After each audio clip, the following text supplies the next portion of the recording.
Primero fueron los televisores, después los ordenadores, pero sobre todo los teléfonos inteligentes y las tabletas. Desde hace 10 años, la avalancha de pantallas ha transformado nuestra vida cotidiana. Desde entonces, Internet, las redes sociales, los juegos y los vídeos consumen 1/3 de nuestras horas de vigilia. Antes de ir al colegio, un niño pasa entre 4 y 6 horas al día delante de algún tipo de pantalla. Casi en todos los países, el tiempo que pasan los niños delante de las pantallas supera con creces las recomendaciones oficiales. Los estudios alarmantes se multiplican. Hemos observado cambios muy importantes en el cerebro y en la conducta de esos ratones. Deberíamos preocuparnos por esto. Nuestras neuronas estarían en peligro. ¿Que por qué no tengo Facebook? Porque sé lo que le hace al cerebro. La adicción sería un riesgo para los adolescentes. Los cambios en la estructura cerebral de los jugadores con adicción a los videojuegos son similares a los de los drogadictos. ¿La generación de las pantallas es realmente una generación enferma? Son muchas las preguntas que se nos plantean. ¿Son buenas las pantallas? ¿Cuánto está bien? ¿Cuánto es demasiado para mi hijo?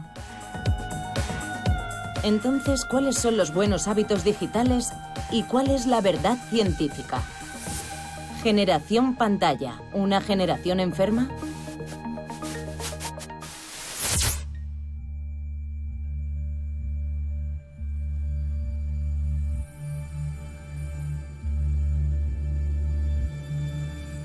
En este mismo momento, laboratorios de todo el mundo estudian el impacto de las herramientas digitales en el comportamiento, el cerebro y la salud mental. Es un campo de estudio muy reciente. Para que lo comprenda mejor, en la ciencia se necesitan 20 años para demostrar un efecto. 20 años. Las tabletas aparecieron y empezaron a ser usadas por niños muy pequeños hace como mucho 7 u 8 años. Salieron al mercado antes de que se hicieran estudios. Yo habría preferido que primero hiciéramos ciencia para saber si eran seguros o no.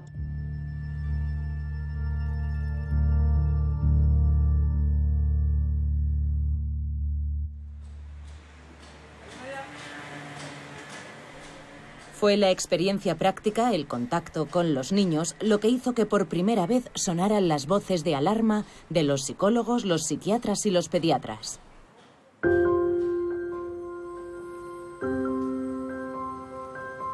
Estamos en Rosny-sous-Bois, en la región de París. Esta es la segunda vez que Iman, una madre joven, lleva a su hija Malia a la consulta de la doctora Die Osika. Malia, te toca. ¿Dónde está mi princesa? Cucú, Malia. Hola. Buenos días, señora. Sentaos, vamos a hablar un poco. ¿Dónde está nuestra pequeña Malia? ¿Qué edad tiene? 2 años y 4 meses. Yo estaba un poco preocupada porque Malia no hablaba mucho y tenía pequeños cambios de humor.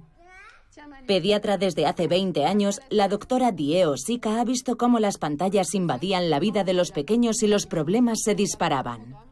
Ahora tengo muchos niños con trastornos de la interacción, muchos más que antes, y con problemas de conducta. Siempre ha habido niños difíciles, pero ahora hay más, con ausencia de límites, intolerancia ante la frustración, ira, trastornos del lenguaje o lenguaje pobre, incluso ausencia del mismo. Ballena. Balena. Ballena. Ballena. Muy bien. Has cambiado mucho, Malia. Estoy muy contenta. Lo has hecho muy bien. Cada día hablas mejor. Hace solo 6 meses, entre los dibujos animados, las comidas delante de la tele y los vídeos de YouTube en el teléfono después de la siesta, Malia pasaba 6 horas al día delante de las pantallas. Siguiendo el consejo del pediatra, la madre lo paró todo. Ahora hay interacción, mientras que antes a menudo estaba en... Acaba de decir una palabra muy importante, porque la interacción es esencial. Antes no existía, porque entre las dos se interponía una pantalla. Exacto. Entre papá y ella, o entre usted y ella. Sí. Y eso ha cambiado las cosas. Completamente. Las pantallas son actualmente un problema de salud pública muy importante del que no tenemos ninguna conciencia. En la sala de espera de la doctora Die Osika, junto a los carteles clásicos de prevención, ahora hay mensajes alertando sobre los peligros de las pantallas. La misma desconfianza reina también en las escuelas, donde los profesores se enfrentan a un aumento de problemas de conducta y del lenguaje en las clases de los más pequeños. Hoy, para muchos profesionales de la primera infancia, las pantallas tienen responsabilidad en todos esos problemas. Y los numerosos estudios epidemiológicos llevados a cabo en todo el mundo no han hecho sino aumentar esa preocupación. Durante años se ha observado la exposición de los niños pequeños a las pantallas y se ha constatado que, por término medio, una exposición mayor puede relacionarse con algunos resultados negativos: trastornos del sueño, déficit de atención, problemas de alimentación y dificultades de aprendizaje. Los científicos consideran que la exposición es excesiva cuando es mayor a las 2 y 3 horas al día antes de los 3 años. El problema es que la oferta digital impulsa un consumo creciente y cada vez más precoz. La tele, por ejemplo, en 1970, aparecía en la vida del niño por término medio a los 4 años de edad. Hoy las pantallas hacen su aparición a los 4 meses. Antes de los 2 años, para un tercio de los niños, la exposición excede los 90 minutos al día. Después salta desde las 3 horas por término medio hasta las 6 horas en Estados Unidos. En la era digital, muchos niños pasan más de un tercio del tiempo que pasan despiertos viendo vídeos. ¿Cuáles son las consecuencias? Sorprendentemente, para los científicos resulta difícil responder a esa pregunta. El fenómeno es más complejo de lo que parece y las pruebas que es necesario realizar para analizarlo son a menudo curiosas.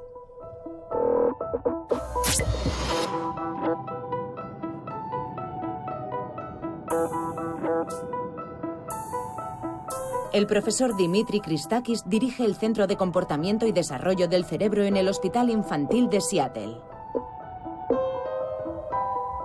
El profesor es un pionero en la investigación de las pantallas pequeñas.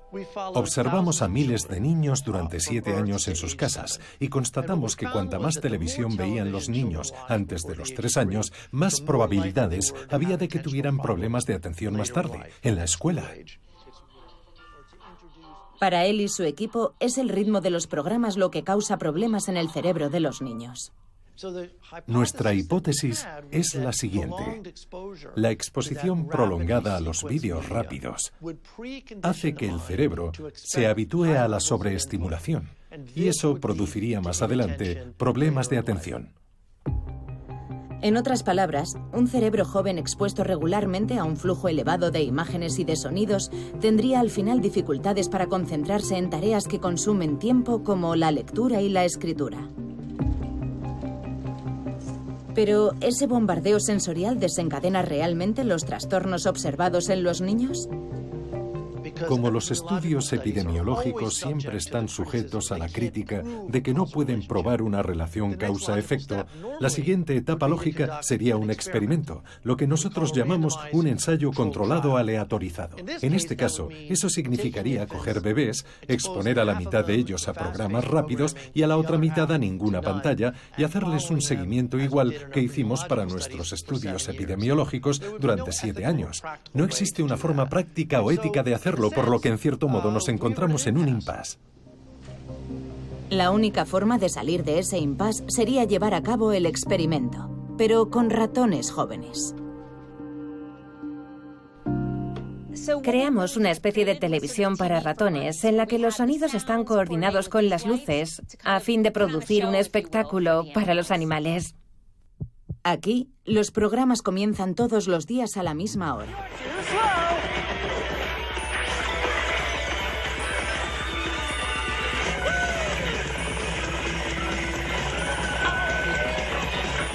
Tenemos juegos de luces, con sonidos, con la frecuencia ajustada para que los ratones puedan oírlos.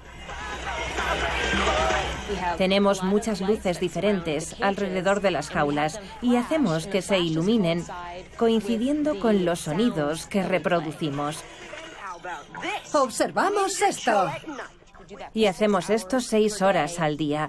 La estimulación de los ratones comienza a los 10 días de su nacimiento y se prolonga 40 días. Puede parecer un dispositivo extraño. Bombardear ratones con destellos de luz acompañados de bandas sonoras reproduce de forma imperfecta la experiencia de un niño delante de su televisor.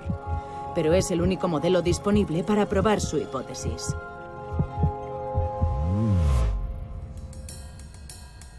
Decenas de ratones jóvenes han seguido este tratamiento. Después, se estudió su conducta desde todos los ángulos y se comparó con la de los ratones que no habían sido estimulados. El resultado, los ratones criados 6 horas al día delante de esta pseudotelevisión no tienen un comportamiento normal. Hemos constatado que los ratones no estimulados permanecen al borde de este perímetro. A los ratones les gusta explorar, pero siempre buscan la seguridad. El comportamiento de los ratones que se habían sometido a estimulación sensorial fue muy diferente. Corrían sin parar y pasaban mucho tiempo en el centro. Una conducta que indica que están mucho más dispuestos a correr riesgos y que son mucho más impulsivos. Una impulsividad mayor, pero también problemas cognitivos. Las pruebas revelan dificultades de aprendizaje y una memoria no tan buena. Un conjunto de indicios que hacen pensar en el déficit de atención. Lo que observamos en los estudios observacionales con humanos es que la exposición a programas rápidos a una edad temprana disminuye la atención y aumenta la impulsividad. Y hemos constatado el mismo fenómeno entre los ratones. Ese es el estado actual de la investigación en 2019. Aun cuando la pertinencia del modelo ha sido criticada por algunos científicos, estos resultados respaldan la idea que tienen la mayoría de los médicos sobre los daños que causan las pantallas. El mayor interés del estudio de Christakis es que llama nuestra atención sobre el hecho de que los estímulos luminosos intensos, a los que un bebé no puede encontrar sentido, podrían provocarle consecuencias importantes en términos de ansiedad, de angustia, de desestabilización de su mundo interior y de inseguridad. Y el peligro es, obviamente, que después él busque permanentemente estímulos parecidos que él intentará controlar sin conseguirlo nunca. Pero con la proliferación de los medios digitales, el tiempo delante de las pantallas ya no es la única preocupación. Los teléfonos y las tabletas han irrumpido en todos los ámbitos de nuestra existencia, interfieren en nuestras relaciones, incluso en las más fundamentales. Ahora se sospecha que las pantallas dañan el vínculo entre padres e hijos.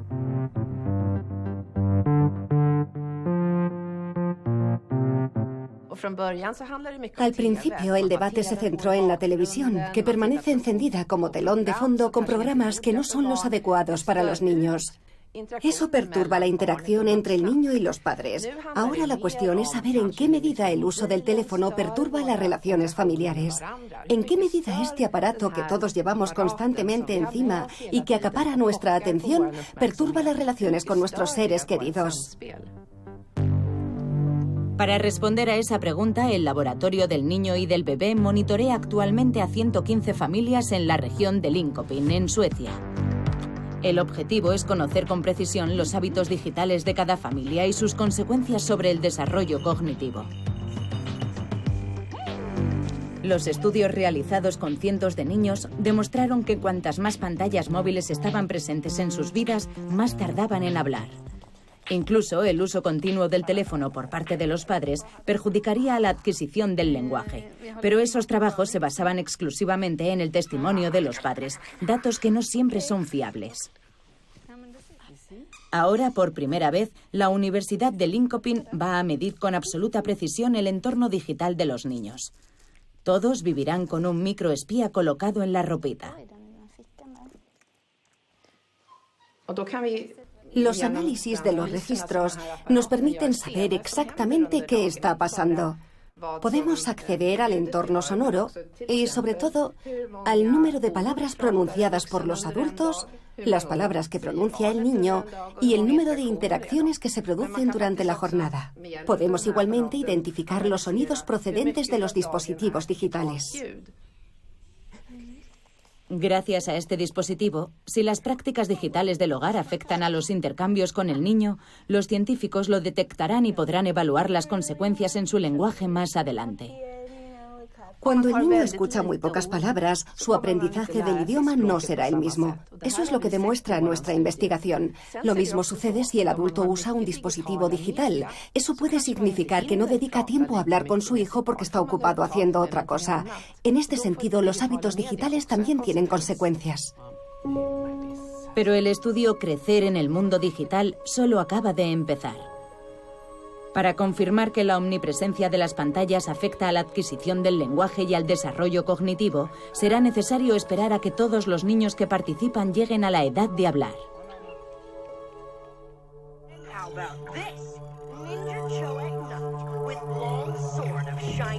Programas que perturbarían la atención, pantallas sospechosas de dañar las relaciones entre padres e hijos retrasando el aprendizaje del lenguaje.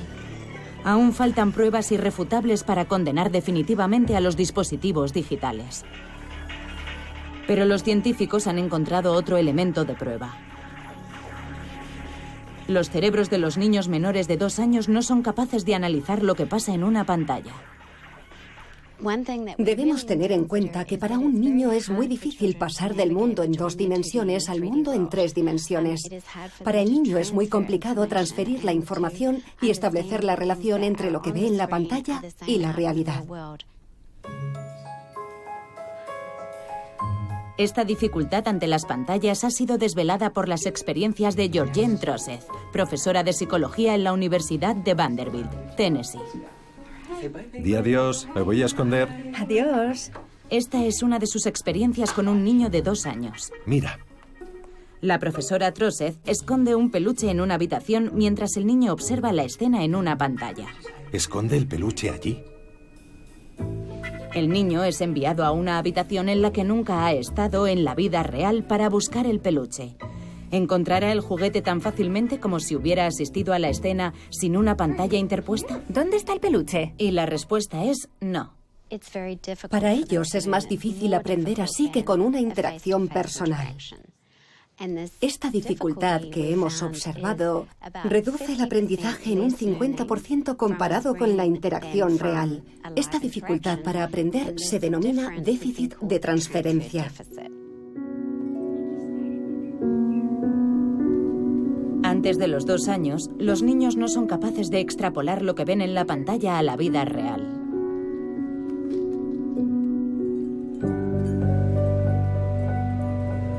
Para comprender el origen neurológico de esta dificultad, el equipo de Rachel Barr prosigue actualmente la investigación con técnicas avanzadas. Su objetivo es filmar el cerebro infraganti en el acto de déficit de transferencia. En este experimento, Clara, de 4 años, debe aprender por videochat a reproducir la postura de un pequeño robot articulado. ¿Te enseño ese hombrecillo, Clara? Bien, a ver. Míralo. ¿Puedes hacer lo mismo con el tuyo? Yo voy a hacer lo mismo que tú. ¿Así? ¿Lo puedes subir un poco? Cuando la prueba se realiza a través de una pantalla, como en la prueba del peluche escondido, los niños pequeños suelen fallar. Pero en esta ocasión se mide la actividad cerebral durante la prueba. Y parece que el intercambio a través de una pantalla interpuesta no estimula la región cerebral del aprendizaje de la misma manera que la interacción directa. Cuando la interacción es directa, hemos constatado que la actividad de la corteza parietal frontal es más importante que cuando el niño reproduce lo que ha visto en la pantalla. Solo son las conclusiones preliminares del estudio, pero nos parece muy interesante porque sugieren que el cerebro procesa la información de formas completamente diferentes y eso podría explicar en parte este déficit de transferencia, la dificultad para asimilar información. ¿Por qué el cerebro trata de diferente forma lo virtual de lo real? La respuesta sigue siendo un misterio. 1, 2, 3. Pero los científicos han encontrado una manera de paliar esta dificultad. Cuando un padre acompaña al niño y se toma la molestia de explicar con palabras lo que está pasando en la pantalla, las dificultades de aprendizaje se desvanecen. Pero solo parcialmente. ¿Dónde está el coche? Aquí. ¿Sobre la tele? ¿Me lo enseñas? Está ahí, Enséñamelo en la tele, tócalo en la tele. justo ahí. Ah, sí, ahí está. Para un cerebro joven, lo que pasa en una pantalla sigue resultando menos estimulante que la realidad. Para los más pequeños, el tiempo que pasan delante de la pantalla es de alguna forma un tiempo perdido para ellos. Un niño menor de 3 años pasa poco tiempo despierto, por lo que es imperativo que utilice ese tiempo de vigilia para el aprendizaje cognitivo y social esencial a esa edad. Antes de los 3 años, evitemos las pantallas tanto como evitamos el bistec en el biberón. Es obvio que el estómago del bebé no digiere esa comida y al mismo tiempo el cerebro del bebé no puede digerir las pantallas.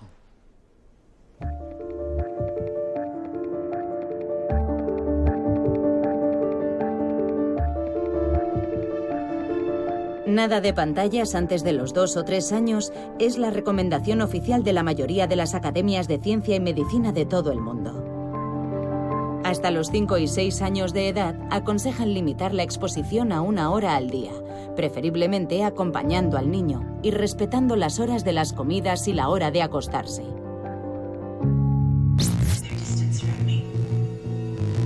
Pero ¿y después qué? ¿A los 6, 10, 15 años? Con la edad, el panorama digital se hace más complejo. A los dibujos animados se suman los videojuegos, los teléfonos celulares y las redes sociales. ¿Qué precauciones tomar entonces para los más mayores?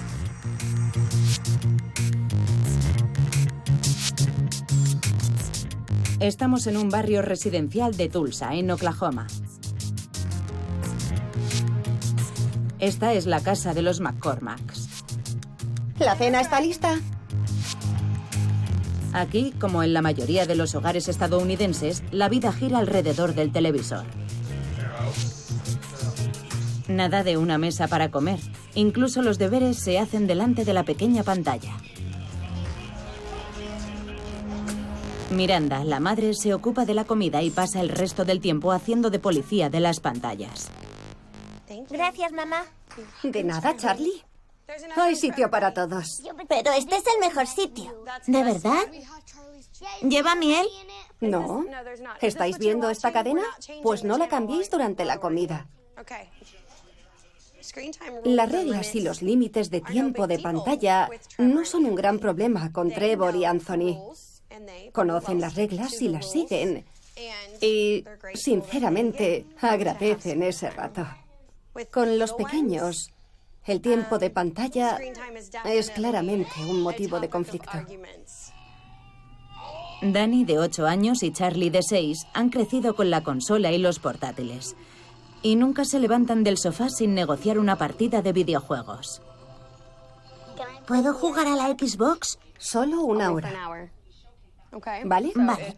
Son las 17:12. A las 18:12 tienes que parar. ¿18:12? Pero, ¿podemos empezar a contar después de que empiece el juego? Porque hay que esperar que se cargue. No, empieza a contar ahora. Eso forma parte del juego. Lo siento. Está bien. Estarás bien. Vale. En Estados Unidos, antes de los 12 años, se calcula que el tiempo promedio delante de una pantalla es de 4 horas 40 minutos al día. A partir de los 13 años sube a 6 horas 40 minutos. Ver vídeos sigue siendo la principal actividad, pero a eso hay que añadir los mensajes en las redes sociales, los videojuegos y la navegación por Internet. Durante el año escolar, un adolescente pasa más tiempo delante de su televisor y de su teléfono móvil que delante de sus profesores. Esta bulimia digital a base de Fortnite, YouTube, Insta, TikTok, Twitch, Snapchat, Netflix, WhatsApp, Amazon, Tinder, Twitter, Tumblr, Flickr, Pinterest, Periscope, Nextclick, Discord. ¿realmente combina bien con la adolescencia, ese periodo crítico para el desarrollo del cerebro? ¿Estáis todos listos? ¡Nos vamos! Trinity, ¿estás lista? Esta mañana Trinity, de 11 años, y Trevor, de 12, tienen una cita un poco especial. Desde hace 1 año y medio participan en el estudio más amplio nunca realizado sobre el desarrollo cerebral de los adolescentes. ¿Vas tú delante? Cada 3 meses, los hermanos van al Instituto de Investigación del Cerebro de Tulsa, donde hacen una batería de pruebas. Hola. Hola a todos, entrad. El estudio ABCD se realiza con 12.000 niños de todo el país en 21 centros, en lugares como Portland, San Diego, Salt Lake City y Denver. También en San Luis y obviamente en Tulsa. Es el estudio más importante realizado hasta la fecha. No tiene precedentes. El primer paso de la sesión para Trevor y Trinity es dar cuenta detallada de sus hábitos digitales. Al día, ¿cuánto tiempo pasas enviando mensajes? 1 hora. ¿Cuánto tiempo pasas al día en redes sociales como Snapchat, Facebook, Twitter, Instagram u otras? 1 hora. ¿Con qué frecuencia juegas a videojuegos para adultos? Como Call of Duty, Grand Theft Auto o Assassin's Creed. No juego a videojuegos. ¿Ves películas o series de televisión ¿En Hulu, Netflix o Amazon? durante las vacaciones? 2 horas y media. 2 horas y media. Genial.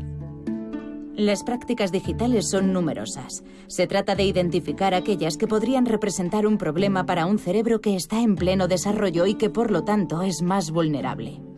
Entre los 10 y los 20 años se producen cambios importantes en el cerebro.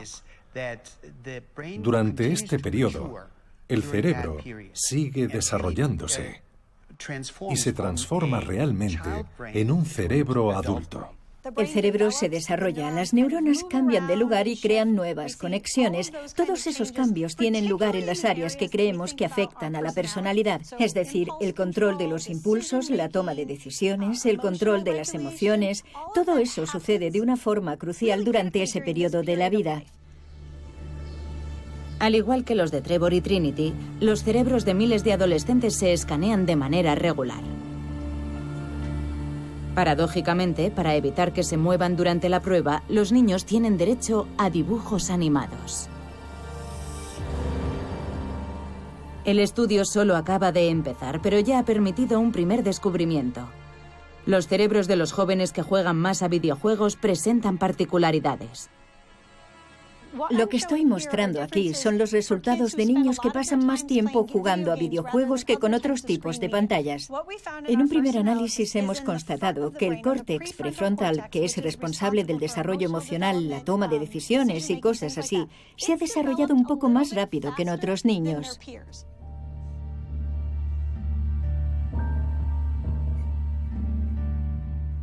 No sabemos si eso es bueno o malo, si los videojuegos han causado eso o si simplemente a los niños con un cerebro ligeramente más desarrollado les gustan más los videojuegos. Responder a esa pregunta es objetivo de otra parte del estudio ABCD. Capacidad de memoria, concentración, emotividad, equilibrio psicológico. Los 12.000 participantes son evaluados individualmente en el plano psicológico. En esta etapa yo diría que siempre y cuando sepas lo que hace tu hijo y no veas problemas importantes en la escuela, en el hogar o con sus compañeros, no hay motivos para preocuparse. De momento, no tenemos evidencias suficientes para afirmar que las pantallas creen problemas. Si observa que su hijo tiene problemas en la escuela, si está especialmente nervioso o tiene accesos de cólera, es en ese momento cuando hay que preocuparse. Los principales resultados del estudio ABCD se conocerán cuando Trevor y Trinity sean jóvenes adultos, es decir, nunca antes de 2027.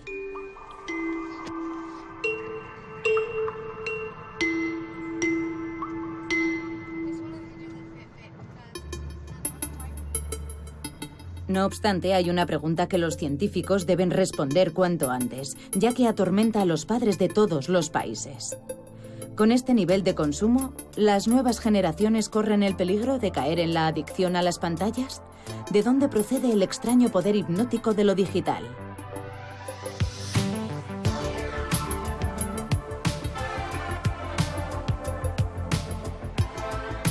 Ophir Turel es profesor en la Universidad Californiana de Fullerton.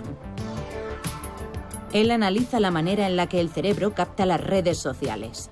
Según él, el funcionamiento de estas aplicaciones está ideado para apoderarse del tiempo y la atención de sus usuarios. En las interacciones directas cotidianas obtenemos varias docenas de recompensas al día. En las redes sociales observamos lo mismo, pero a una escala mucho mayor. En lugar de conseguir unas palmaditas en la espalda o escuchar algunas palabras amables, tenemos cientos, a veces miles de amigos que se comunican con nosotros y nos ofrecen pequeñas recompensas como los likes, como comentar nuestros mensajes y compartir nuestras opiniones. Y eso hace que nos sintamos bien. Gracias a las imágenes cerebrales, Ophir Turel incluso ha identificado el mecanismo utilizado por las redes sociales para secuestrar nuestras neuronas. Y como sucede a menudo en los comportamientos adictivos, está involucrado el circuito de la recompensa. El circuito de la recompensa es esta pequeña región cerebral, situada en el centro de nuestro cerebro, que controla la sensación de placer. Se ilumina cuando comemos, hacemos el amor o consumimos drogas. Nuestra investigación muestra también que esos circuitos se iluminan cuando vemos imágenes de las redes sociales, especialmente cuando vemos likes en las redes, de forma que enseña a nuestro cerebro a querer más. Y con el tiempo este circuito se volverá extremadamente sensible y reaccionará de manera automática a cualquier señal relacionada con dichas redes. Y por automática quiero decir que ni siquiera puedes controlarlo porque va demasiado rápido. Tu cerebro solo te dice quieres eso y tú lo haces sin poder detenerte a reflexionar y decir, oye, para un momento. El circuito de la recompensa es, por lo tanto, la puerta de entrada que utilizan las redes sociales para acaparar nuestra atención. Pero la mecánica de los juegos es aún más perniciosa, porque los likes pueden llegar en cualquier momento. Para el cerebro, constituyen recompensas impredecibles, aleatorias. Y como demostró el profesor Skinner con sus famosas palomas, esa es la mejor manera de desencadenar un comportamiento compulsivo. Skinner demostró que si a las palomas les damos comida cada vez que picotean, pongamos que cada 5 picotazos, repiten esa conducta, pero no se sobreexcitan. Y a la inversa, cuando la distribución de recompensas es aleatoria, irregular, es decir, que obtienen comida después de picotear 5 veces, puede que 10, a veces 20, en esas condiciones, las palomas se volvían locas, reclamaban su recompensa con más frecuencia y seguían haciéndolo aún cuando ya no obtenían dicha recompensa. El poder de las recompensas aleatorias sobre el comportamiento es una constante en el mundo animal. Funciona en la rata, pero también en el mono, y mejor aún, entre los humanos. La industria del juego prospera desde hace mucho tiempo sobre esta vulnerabilidad psicológica. Las redes sociales simplemente han reciclado la receta para captar mejor nuestro tiempo y nuestra atención. ¿Entonces nos hemos convertido sin saberlo en las palomas de Internet? ¿El mundo se ha convertido en una gigantesca caja de Skinner por la que deambulamos en busca de pequeñas recompensas sembradas por los gigantes de la web? Puede que esta historia de las palomas nos haga sonreír, pero la pregunta que plantea es seria. Las estrategias de la industria digital para captar nuestra atención funcionan a plena capacidad. Por término medio, cogemos nuestro móvil más de 200 veces al día.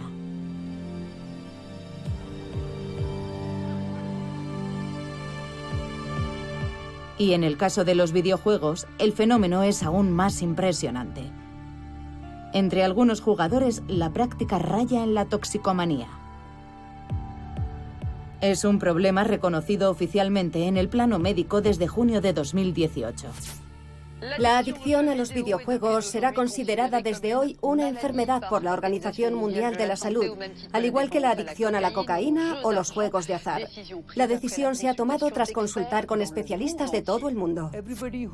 Los jóvenes que juegan a videojuegos de vez en cuando no están afectados por este trastorno. De hecho, es solo una minoría de jugadores la que cumple con los criterios del trastorno por uso de videojuegos. Hay necesidad y demanda de tratamiento en muchas regiones del mundo. Para la OMS, el diagnóstico afecta a jugadores que pierden el control sobre el juego en detrimento de su vida social y familiar, su educación o su actividad profesional durante al menos 12 meses. En Europa empiezan a aparecer centros dedicados específicamente a esta nueva forma de adicción.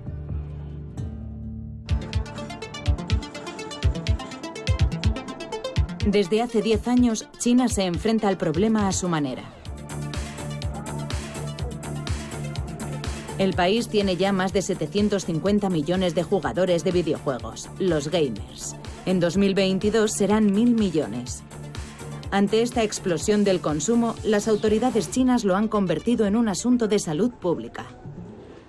Según los estándares oficiales, entre los jugadores la proporción de adictos es de alrededor de entre el 3,5 y el 5%. Esta es la última estimación que acaba de publicarse.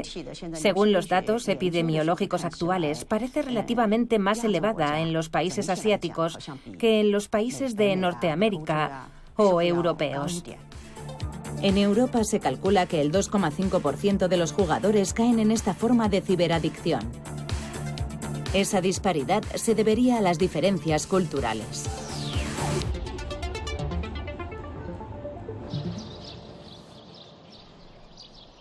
En China, los videojuegos se perciben como un flagelo social y docenas de instituciones se ofrecen a los angustiados padres para desintoxicar a sus hijos.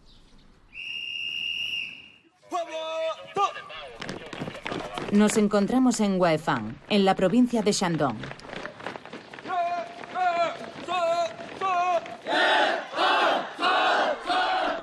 El centro de rehabilitación Zhenxin acoge a un centenar de internos entre los 12 y los 18 años.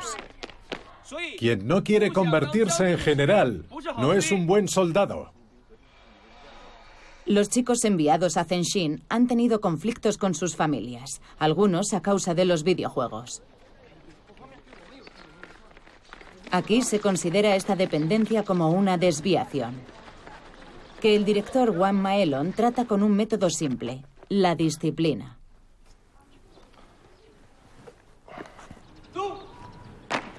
Los niños son sometidos a más de 2 horas diarias de instrucción militar. Sus días están marcados por las sesiones de introspección y de meditación. El objetivo es reintegrarlos en la sociedad china, que vuelvan a sus filas. ¿Por qué insistimos en las normas? Porque, como dice el proverbio, para dibujar un círculo hace falta un compás y para dibujar un cuadrado una regla. ¡Descansen! Es la base de la ley y de la moral. La disciplina es primordial en el centro. Es indispensable todo el tiempo, en todas partes, en todos los sectores de la vida social. También en Corea y en Estados Unidos existen centros para la desintoxicación a los videojuegos. Pero en esos países consisten más bien en sumergir a los jóvenes en la naturaleza durante unas pocas semanas. China, por su parte, aplica el método duro. Hu Aohu tiene 14 años. Llegó aquí hace 2 meses sin saber a dónde iba, ni que se quedaría aquí un año entero. Sentí un poco de odio hacia mis padres, porque no me advirtieron de que me iban a enviar a este campamento. Tal vez sabían que yo no les obedecería y que, si me lo decían, podría haber huido y no haber vuelto nunca a casa. La situación podría haberse planteado así. Desde su internamiento, Hu Aohu no ha tenido ningún contacto con su familia, pero hoy le espera una sorpresa. Mamá. ¿Has echado de menos a mamá? ¿Me has echado de menos?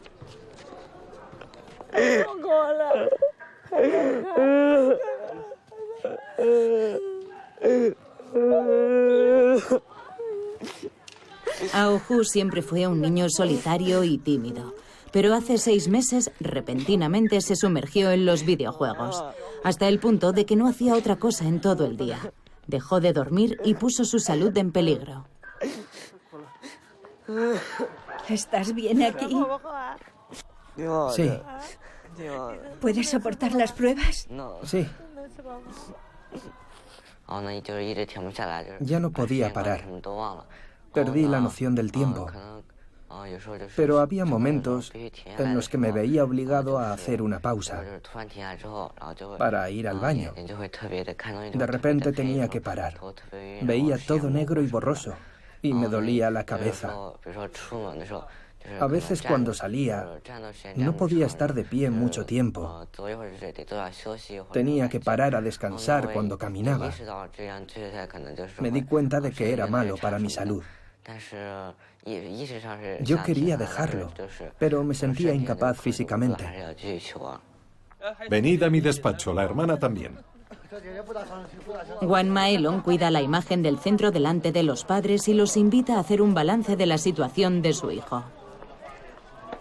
No nos escuchaba. Discutía con nosotros. Los niños tienen que ir a la escuela. Él se quedaba en casa. Estábamos preocupados, angustiados. Al final no tuvimos otra opción y lo trajimos aquí. Las familias quieren que los hijos trabajen y quieren sentirse orgullosas de ellos. Ellos viven bajo una gran presión académica y las familias esperan mucho de ellos. Tienen mucho estrés. Así que para ellos, los videojuegos e Internet son formas de relajarse.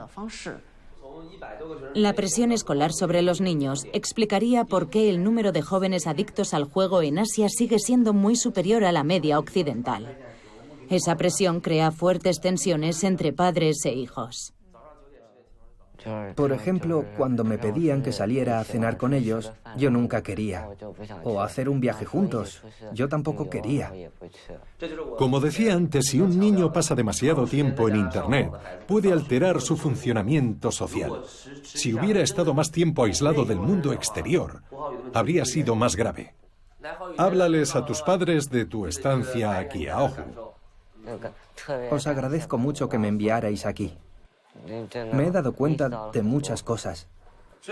Has hecho muchos avances, eso es innegable, pero aún queda mucho por hacer. Mientras Hua Aohu estaba aquí, se promulgó una nueva ley. Prohíbe que los menores jueguen más de 1 hora y media al día, y las autoridades han impuesto un toque de queda digital entre las 10 de la noche y las 6 de la mañana. Pero es una medida técnicamente muy difícil de implementar. El mismo tipo de ley lleva vigente en Corea del Sur desde 2011, sin ninguna consecuencia relevante en los hábitos de los jóvenes. Para la comunidad científica y médica, la prohibición y la disciplina no pueden ser las únicas respuestas porque la adicción a los videojuegos a menudo oculta otras cosas. Ahora se dice que para tratar el trastorno por uso de videojuegos, no solo hay que prestar atención a ese comportamiento, sino que también es necesario encontrar las causas. ¿Es Aohu un verdadero adicto digital o solo es un niño frágil que se refugió en los videojuegos porque la presión era demasiado grande para él? Es difícil de decir, pero él seguirá en Zenshin al menos hasta que acabe el año.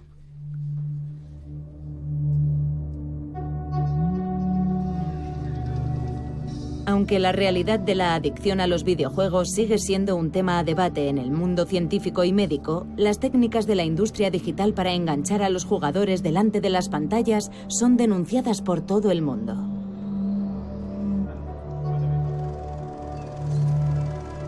Los juegos más denunciados a menudo son aquellos que consisten en matar a un máximo de enemigos que salen de todas partes a la vez.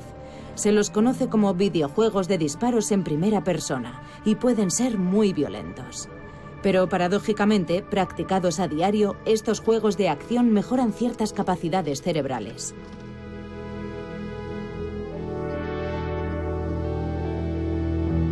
Ese es el descubrimiento inesperado que realizaron en este laboratorio.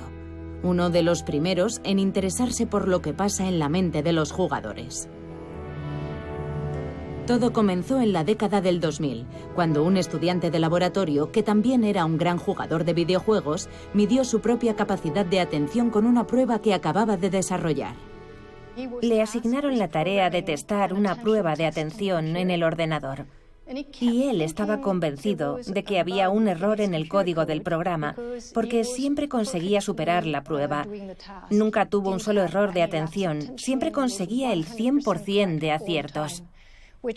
Y eso, según los estudios, no debería haber sido posible. Después trabajamos juntos y descubrimos que no se trataba de un error en el software de la prueba, sino que se encontraba en su cerebro, porque él era un gran jugador de videojuegos. Desde entonces, los científicos han confirmado ampliamente este descubrimiento inesperado. Los que practican estos juegos de disparos en primera persona... Sígueme. Obtienen mejores resultados en las pruebas de atención. Bien, lo primero que hay que saber es que vamos a medir tu capacidad de atención y para eso necesitamos fijar tu mirada. Así que voy a pedirte que pongas tu mentón en este pequeño aparato. Vale, voy a darte las explicaciones desde aquí. Lo que ves en la pantalla es una serie de emoticonos azules y una serie de emoticonos amarillos. Los emoticonos azules se volverán amarillos.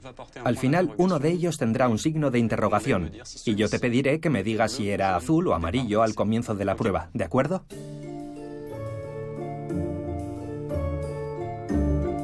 La mayoría de las personas, ya sean jugadoras o no, consiguen hacerlo con 3 puntos azules. Al principio es fácil seguirlos. Con 4 puntos resulta un poco más difícil. Y con 5 perdemos a la mayoría de los no jugadores. Y con 6 solo los jugadores logran completar la tarea. Algunos de estos ejercicios de atención se han relacionado con mejoras en la vida cotidiana. Por ejemplo, tener menos probabilidades de sufrir accidentes de tráfico, sobre todo entre la población de edad avanzada. Una mayor capacidad de atención permite concentrarse mejor en la conducción, pero también detectar el perro que aparece por sorpresa o el niño que aparece por un lado corriendo detrás de su balón. Lo más interesante es entrenar a personas que no son jugadores para que jueguen a videojuegos de acción o de otro tipo. Y cuando hacemos eso y los entrenamos durante varias semanas, 1 hora al día, varios días a la semana, observamos que quienes han jugado a juegos de acción consiguen pasar de 3 a 4 puntos, mientras que los que no han jugado a juegos de acción permanecen en el nivel de los 4 puntos azules. Fue muy estimulante descubrir de repente que algo tan trivial como jugar a un juego de disparos en primera o tercera persona podía tener un efecto positivo inesperado en la función atencional básica. La atención selectiva es la capacidad de concentrarse por medio de la voluntad. Es algo muy consciente, muy autónomo. Y de repente, poder disponer de una herramienta que mejoraba esa facultad es muy interesante para diferentes aplicaciones terapéuticas. Un videojuego para curar. La idea, aparentemente absurda, sin embargo ha dado origen a un juego desarrollado en este laboratorio de la costa oeste de Estados Unidos, concebido para tratar el trastorno por déficit de atención. El objetivo principal es capturar solo los alienígenas rojos, para lo cual tengo que presionar un botón e ignorar a todos los demás, lo cual exige mucha concentración. A primera vista se trata de un sencillo juego de plataformas, pero el detalle de las acciones a realizar, la complejidad, el ritmo y la duración se ha elegido para llevar al cerebro al límite y fortalecer así específicamente su capacidad de atención. Hace mucho tiempo que no juego. No soy el mejor. Hay jugadores mejores que yo, pero no lo hago mal. Es un juego difícil. La efectividad del juego fue objeto de un ensayo clínico doble ciego controlado con placebo.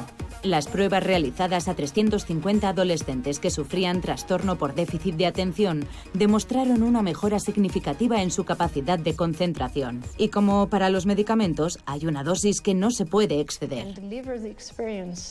Puedes usar la experiencia al ritmo que requiera el tratamiento y limitar las sesiones a 30 minutos al día. Hay muchos mecanismos que te permiten controlar el tiempo de juego, regular la dosis. Puedes hacer que los personajes principales se cansen después de un cierto tiempo, de forma que no resulte gratificante seguir jugando. Si las autoridades sanitarias estadounidenses validan las evidencias de su efectividad, Evo se convertirá en el primer videojuego médico en el mercado. El laboratorio ya está trabajando en nuevas terapias digitales.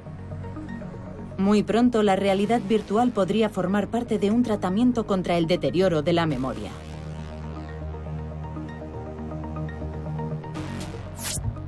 La utilización aparentemente paradójica de videojuegos en medicina es una muestra de la ambivalencia de los dispositivos digitales. No son buenos ni malos en sí mismos. Todo depende de quién los utilice, durante cuánto tiempo y, sobre todo, cómo. Según los expertos, a altas dosis, las pantallas perjudican el desarrollo del niño. Así que, en nombre del principio de precaución, nunca antes de los 3 años. Después, siempre que sea posible, acompañado. Para los adolescentes, los estudios aún no son concluyentes, pero el poder adictivo de las pantallas debilita a los más vulnerables y exacerba sus problemas. El espacio ya excesivo que ocupan las pantallas desde hace tiempo invita, por lo tanto, a la moderación.